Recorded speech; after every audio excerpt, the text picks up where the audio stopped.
అక్కడ holding area మొత్తం చేశారు. హోల్డింగ్ ఏరియా ఇంతకుముందు లేదనేది ఇప్పుడు ఇంపార్టెంట్. లేనప్పుడు ఎందుకు ఇవ్వాలి? దీంట్లోకి వచ్చేస్తారండి. బయటకు వెళ్తాను సార్. ఆల్మోస్ట్ 12 hours ఎందుకు పెట్టాలి? మీరు ఏ టైం ఓపెన్ చేస్తారు ఆ టైం ఓపెన్ చేస్తారు, వస్తారు, పెరిగిపోతుంది సార్. 10 o'clock నుంచి స్టార్ట్ చేశారు. అంటే ఏమవుతుంది నుంచి బయటకు రాలేరు. ఒకసారి ఎంత బయట వచ్చేవారు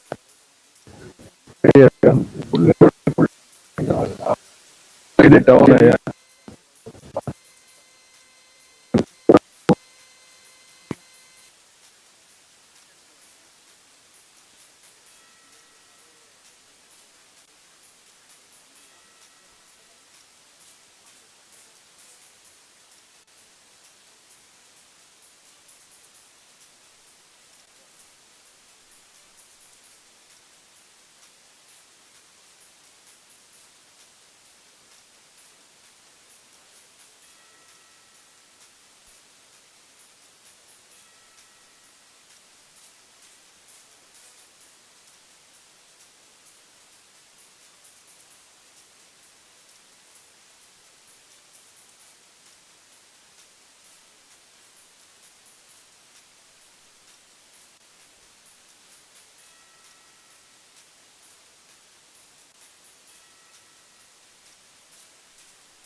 నిన్న జరిగిన ఘటనపై చంద్రబాబు అధికారులతో కలిసి క్షేత్రస్థాయిలో పర్యటిస్తున్నారు. సీఎం సీరియస్ అయినట్టుగా తెలుస్తోంది. తిరుపతికి చేరుకున్న వెంటనే క్షేత్రస్థాయి పరిశీలనకు వెళ్లారు చంద్రబాబు. చంద్రబాబుతో పాటు టీటీడీ అధికారులు, తిరుపతి జిల్లా కలెక్టర్ కూడా ఉన్నారు. తిరుపతి జిల్లా కలెక్టర్పై కూడా చంద్రబాబు తీవ్ర అసహనం వ్యక్తం చేశారు. భక్తుల భద్రతకు సంబంధించి ఎటువంటి ఏర్పాట్లు చేశారని క్షేత్రస్థాయి సిబ్బందిని కూడా బాబు అడుగుతున్న సిచ్యువేషన్స్ ని మనం చూస్తున్నాం. అధికారులను అడిగి పూర్తి వివరాలు తెలుసుకుంటున్నారు చంద్రబాబు. కాసేపట్లో బాధితులను కూడా పరామర్శించనున్నట్టుగా తెలుస్తోంది. అధికారుల తీరుపై తీవ్ర అసహనం వ్యక్తం చేశారు. సరిగా ఏర్పాట్లు చేయకపోవడంపై అధికారులపై చంద్రబాబు సీరియస్ అయినట్టుగా కూడా తెలుస్తుంది. పద్ధతి ప్రకారం పని చేయటం అలవాటు చేసుకోవాలని కూడా అధికారులపై తీవ్ర ఆగ్రహం వ్యక్తం చేశారు. ఇక కలెక్టర్, టీటీడీ అధికారులపై తీవ్ర అసహనం అయితే వ్యక్తం చేశారు. గేటు తీసేటప్పుడు ఒక అనౌన్స్మెంట్ చేయాలి, ఆ అనౌన్స్మెంట్ కూడా చేయాల్సిన బాధ్యత మీకు లేదా అంటూ కూడా అధికారులను ప్రశ్నించినట్టుగా తెలుస్తుంది.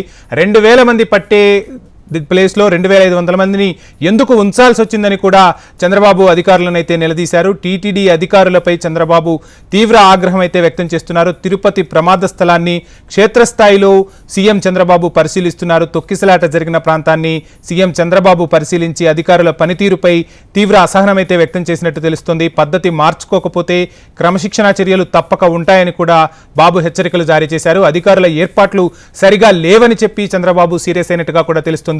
పని చేయటం అలవాటు చేసుకోండి, పద్ధతి ప్రకారం పని చేయాలని కూడా చెప్పారు. ఇక జేఈ మాట్లాడేటప్పుడు కూడా సక్రమంగా పని చేయటమే అడ్మినిస్ట్రేషన్, ఘటన జరిగిన తర్వాత చేసేదాన్ని అడ్మినిస్ట్రేషన్ అనరు అంటూ కూడా గట్టి ఘాటు వ్యాఖ్యలు చేశారు చంద్రబాబు. గతంలో ఏది చేస్తే మీరు అదే ఫాలో అవడం ఏమిటి? టెక్నాలజీ ఇంత డెవలప్ అవుతున్న పరిస్థితుల్లో మీరు టెక్నాలజీని ఎందుకు ఉపయోగించుకోలేకపోతున్నారు అని కూడా టీటీడీ ఈవో శ్యామలరావుపై సీఎం చంద్రబాబు అయితే తీవ్ర ఆగ్రహం వ్యక్తం చేశారు. భక్తుల మరణించడం అనేది తనను తీవ్రంగా కలిచివేసిందని కూడా చంద్రబాబు చెప్పారు. నిన్న టెలికాన్ఫరెన్స్లోనే అధికారులు చివాట్లు పెట్టారు చంద్రబాబు. ఇక ఈరోజు తిరుపతికి చేరుకున్న వెంటనే క్షేత్రస్థాయిలో తొక్కిసలాట జరిగిన ప్రాంతాన్ని స్వయంగా చంద్రబాబు పరిశీలించారు. ఆ విజువల్స్ను మనం హెచ్ఎంటీవీ స్క్రీన్పై ఎక్స్క్లూజివ్గా చూస్తున్నాం. కాసేపట్లో బాధితులను కూడా చంద్రబాబు పరామర్శించనున్నారు. అధికారుల తీరుపై మాత్రం చంద్రబాబు తీవ్ర ఆగ్రహాన్ని అయితే వ్యక్తం చేశారు. క్షేత్రస్థాయిలో పరిస్థితులను, అక్కడ ఉన్న అధికారులను కూడా మినిట్ టు మినిట్ ఏం జరిగింది అనే దానిపై బాబు ఆరా తీశారు. ఖచ్చితంగా తదుపరి చర్యలు అయితే సీరియస్గా ఉంటాయనే వార్తలైతే వెలువడుతున్నాయి. ఇక టీటీడీ ఈఓ టీటీడీ అధికారుల తీరుపై కూడా చంద్రబాబు అసహనం వ్యక్తం చేశారు. 2000 మంది పట్టే దాంట్లో 2500 మందిని ఎందుకు పంపించారు అని కూడా చంద్రబాబు ప్రశ్నించినట్టుగా తెలుస్తుంది. టీటీడీ ఈఓ శ్యామలరావుపై సీఎం చంద్రబాబు తీవ్ర ఆగ్రహం వ్యక్తం చేశారు. ఘటన జరిగిన తర్వాత జరిగేదాన్ని అడ్మినిస్ట్రేషన్ అనరు. ఏదైనా సరే ఒక కార్యక్రమాన్ని సక్రమంగా చేయడం కోసమే అడ్మినిస్ట్రేషన్ ఉంటుంది. ఆ సక్రమంగా చేస్తే దాన్నే అడ్మినిస్ట్రేషన్ అంటారు. కానీ ఘటన జరిగిన తర్వాత మీరు చేయాల్సిన ఇది అడ్మినిస్ట్రేషన్ అనరు అని కూడా ఘాటు వ్యాఖ్యలైతే చంద్రబాబు చేశారు. కాసేపట్లో బాధితులను నేరుగా పరామర్శించేందుకు స్విమ్స్ హాస్పిటల్కు వెళ్లనున్నారు సీఎం చంద్రబాబు. పద్ధతి ప్రకారం పనిచేయకపోతే ఖచ్చితంగా మార్పులు చేర్పులు ఉంటాయని కూడా చంద్రబాబు అధికారుల తీరుపై ఆగ్రహం వ్యక్తం చేశారు. కలెక్టర్ని కూడా మందలించారు. గేటు తీసేటప్పుడు అక్కడ ఉన్న సిబ్బంది ఏం చేశారు, అనౌన్స్మెంట్ చేయాలి కదా, ఎందుకు అనౌన్స్మెంట్ చేయకుండా మీరు గేటు ఓపెన్ చేయాల్సి వచ్చిందని కూడా చంద్రబాబు ప్రశ్నించినట్టుగా తెలుస్తోంది. సో మొత్తంగా తిరుపతి ఘటనపై అయితే చంద్రబాబు సీరియస్ అయ్యారు. టీటీడీ ఈవో శ్యామలరావుపై, అదేవిధంగా టీటీడీ అధికారులపై, కలెక్టర్పై కూడా చంద్రబాబు అసహనం వ్యక్తం చేశారు. తిరుపతి ప్రమాద స్థలాన్ని క్షేత్రస్థాయిలో పరిశీలించిన అనంతరం అధికారుల తీరుపై అసహనం వ్యక్తం చేసినట్టుగా తెలుస్తుంది. మరి కాసేపట్లోనే చంద్రబాబు స్విమ్స్ కు చేరుకోబోతున్నారు. ఇక చంద్రబాబు క్షేత్రస్థాయి పర్యటనకు సంబంధించి ఫుల్ డీటెయిల్స్ అందించేందుకు మా తిరుపతి ప్రతినిధి చంద్రమోహన్ లైవ్ లో సిద్ధంగా ఉన్నారు. చంద్రమోహన్, చూస్తున్నాం చంద్రబాబు పర్యటిస్తున్నారు. అధికారులు ఏర్పాట్లు సరిగా చేయలేదని చెప్పి ముఖ్యమంత్రి స్వయంగా చెప్పిన సందర్భాన్ని కూడా మనం చూస్తున్నాం. అసలు ఏం జరుగుతుంది, అధికారుల తీరు గురించి చంద్రబాబు ఏం చెప్తూ ఉన్నారు, ఓవరాల్ డీటెయిల్స్ ఏంటి? ఈ తిరుపతి ఈ ఘటనకు సంబంధించి ముఖ్యమంత్రి చంద్రబాబు చాలా సీరియస్ అయ్యారు. ప్రధానంగా వైకుంఠ ఏకాదశి సందర్భంగా టోకెన్ల పంపిణీ ప్రక్రియకు సంబంధించి మొదటి నుంచి కూడా అధికారులు లోపభూయిష్టంగా వివరించారనే అంశంపైన చంద్రబాబు చాలా సీరియస్ అయ్యారు. స్థానికంగా ఉన్న అధికారులతో పాటు టీటీడీ అధికారులను కూడా ఆయన మందలించడం జరిగింది. ప్రధానంగా ఇంత పెద్ద సంఘటన జరగడానికి కారణం తెలుసుకోవాల్సిన బాధ్యత లేదా అంటూ జిల్లా కలెక్టర్ను అలాగే సిసిబి అధికారులను మందలించినట్టు తెలుస్తుంది. దీంతో పాటు జిల్లాకు సంబంధించిన అధికార యంత్రాంగాన్ని అంతా కూడా ఆయన మందలించినట్టు తెలుస్తుంది. ప్రధానంగా సంఘటన స్థలాన్ని ఆయన పరిశీలించారు. ప్రతి విషయాన్ని కూడా ఆయన రూట్ లెవెల్లో వెళ్ళి వివరాలని తెలుస్తున్నారు. ఏ సందర్భంలో ఈ తొక్కిసలాట జరిగింది, ఆ సందర్భానికి అక్కడ పోలీసులు ఎంతమంది ఉన్నారు, పోలీసులు ముందు జాగ్రత్త చర్యలు ఎందుకు తీసుకోలేకపోయారు, అడ్మినిస్ట్రేషన్ అంటే ప్రతి కోణంలో కూడా ఉండాలి, అడ్మినిస్ట్రేషన్ పూర్తి స్థాయిలో ప్రతి కోణంలో కూడా ప్రతి అంశాన్ని పరిశీలించి కొన్ని జాగ్రత్తలు తీసుకోవాలి, ప్రివెంటివ్ మేజర్స్ తీసుకోవడంలో ఎందుకు వైఫల్యం చెందారు అనే కోణంలో కూడా చంద్రబాబు సీరియస్ గా మందలించినట్టు తెలుస్తుంది. అట్లే రాష్ట్ర స్థాయి అధికారులను కూడా దేశవ్యాప్తంగా ప్రపంచవ్యాప్తంగా ఉన్న వెంకటేశ్వర స్వామి కీర్తి ప్రతిష్టలను దిగజార్చే విధంగా ఈ సంఘటన ఉందని, ఈ సంఘటన పరపూర అనేది ఇది మాసిపోనిదని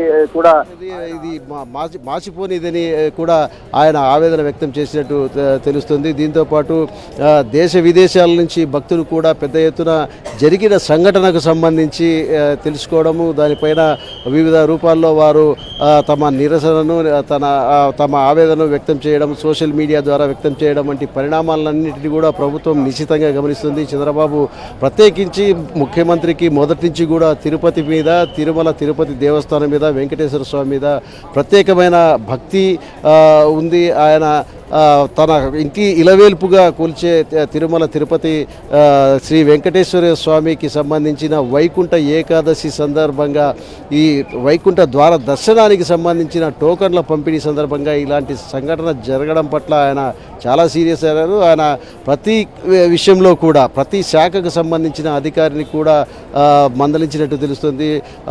ప్రధానంగా ఇక్కడ నారాయణవనంకి సంబంధించిన తహసీల్దారు అలాగే బాలాయపల్లెకు సంబంధించిన తహసీల్దారు వారి ఇద్దరి ఫిర్యాదులను పోలీసులు స్వీకరించారు.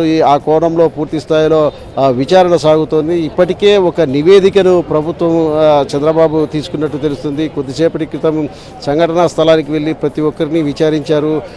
జరిగింది ఎలా జరిగింది, ఎందుకు తీవ్రమైన ఒత్తిడికి గురి కావాల్సి వచ్చింది. ఒక్కసారిగా జనాన్ని అంతా కూడా సమన్వయపరచడంలోనూ వారిని క్రమబద్ధీకరించడంలోనూ పోలీసులు ఎందుకు వైఫల్యం చెందారు, ఇది ఏమైనా కుట్ర కోణం దాగి ఉందా అన్న కోణంకి సంబంధించి కూడా పూర్తి స్థాయి విచారణ జరపాలని, ఎవరు ఏ స్థాయి అధికారైనా సరే పొరపాటు చేసి ఉంటే లేదంటే తెలిసి తప్పు చేసి ఉంటే క్షమించే ప్రసక్తి లేదు, వారందరిపైన కూడా కఠినంగా వివరించడం జరుగుతుందని చెప్పడం జరిగింది. ఇదే విషయాన్ని హోంమంత్రి వంగలపూడి అనిత కూడా చెప్పారు.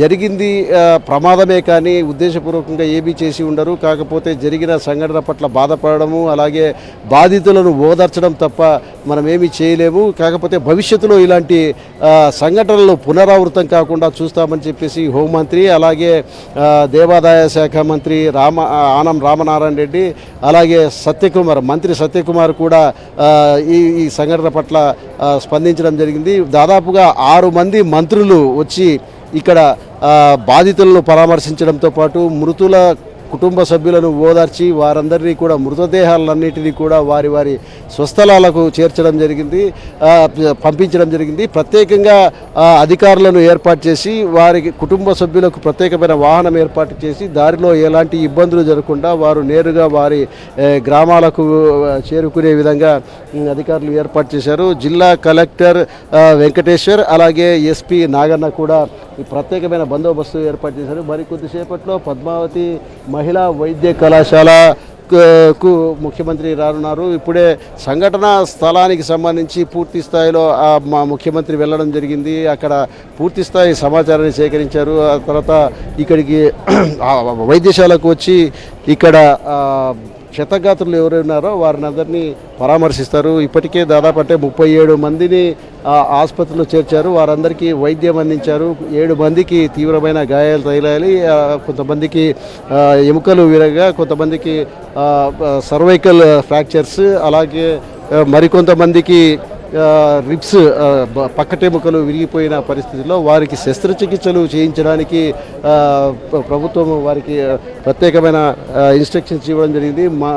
మంత్రి సత్యకుమార్ కూడా ఎక్కడికెక్కడ ఎప్పుడు ఎక్కడా ల్యాబ్స్ లేకోకుండా వైద్యం అందించాలి, అందరూ కూడా క్షేమంగా వెళ్ళాలి. భవిష్యత్తులో ఈ 3 రోజుల పాటు జరిగే ఈ వైకుంఠ ద్వార దర్శనం ఈ 3 రోజుల పాటు ఇప్పటికే దాదాపుగా 1,20,000 టోకెన్లను పంపిణీ చేయడం జరిగింది. 1,20,000 టోకెన్లలో కొన్ని ఆన్లైన్ ద్వారా మరికొన్ని ఆఫ్లైన్ ద్వారా పంపిణీ చేయడం జరిగింది. దాదాపుగా ఈ విష్ణు నివాసము అలాగే శ్రీనివాసము దాంతోపాటు బైరాగి పట్టణంలోని రామానాయుడు పాఠశాల ఆవరణంలో ఉన్న పార్కులో ఏర్పాటు చేయడం జరిగింది. ప్రధానంగా ఈ విష్ణు నివాసము శ్రీనివాసం ఇవన్నీ కూడా టీటీడీ పరిధిలో ఉంటాయి, వాటికి సంబంధించి రైలింగ్స్ ఉంటాయి.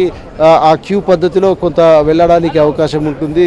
అక్కడ ప్రత్యేకమైన ఏర్పాట్లు ఉంటాయి. టీటీడీ అధికారులు అలాగే విజిలెన్స్ సెక్యూరిటీ సిబ్బంది కూడా ప్రత్యేకంగా బందోబస్తు నిర్వహిస్తారు, క్రమపద్ధతిలో పంపిస్తారు. కాకపోతే ఇప్పుడు సంఘటన జరిగిన రామానాయుడు పాఠశాల ప్రాంతము అది కొంత దూరంగా ఉంది. అక్కడ టీటీడీ పర్యవేక్షణలు లేకుండా అక్కడ ఉన్న స్థానికంగా ఉన్న అధికారుల పర్యవేక్షణలోనే ఆ కౌంటర్ కొనసాగింది కాబట్టి అక్కడ సమన్వయ లోపము కారణంగానే ఈ సంఘటన జరిగినట్టు తెలుస్తుంది. కొంతమంది పోలీసు సిబ్బంది అక్కడ వీరందరినీ అంటే దాదాపుగా 2,000 మంది పట్టే ఆ ప్రాంగణంలో దాదాపుగా 4,000 మంది వచ్చారు. ఆ 4,000 మంది వచ్చేంత వరకు కూడా వారిని వర్గీకరించి దూరం ఏర్పాటు చేసి బారికేడ్లు ఏర్పాటు చేయడంలో పోలీసులు విఫలమయ్యారు. కొంతమంది పోలీసులు ఉన్నత స్థాయి అధికారులకు ఒక ఎస్ఐకి అలాగే మరో డిఎస్పీకి చెప్పినా కూడా వారు స్పందించలేదు.